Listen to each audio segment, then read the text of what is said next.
এই নাও ভাইয়া তোমার টাকাটা। ভাইয়া এটা কিসের টাকা আমি বুঝলাম না তো। আসলে তোমার আব্বু যখন দোকানে বসতো তখন তোমার আব্বুর কাছ থেকে বাকি নিয়েছিলাম। কি ব্যাপার, বাকির টাকা এখন দিচ্ছে? ঠিক আছে ভাইয়া, ধন্যবাদ। আচ্ছা ভাই, আসি তাহলে।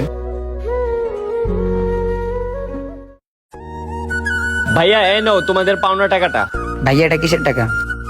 আসল কথা কি, তোমার আব্বুর থেকে আমি বাকি খাইছিলাম 1 মাস আগে, তখন আমার কাছে একটা টাকাও ছিল না, এখন টাকা হয়েছে, তার জন্য তোমাকে টাকাগুলো দিয়ে যাচ্ছি। তোমার আব্বু আমার কাছে আরো কিছু টাকা পাবে, তো আমি তো পুরো টাকা একবারে দিতে পারবো না, আমি অল্প অল্প করে পুরো টাকা শুট করে দিব। ঠিক আছে ভাইয়া, আপনাকে অনেক ধন্যবাদ। আচ্ছা ভাইয়া, ভালো থাইকো। যাই হোক, বাসে যেতে হবে। ভাইয়া আমার কয় টাকা হয়েছে?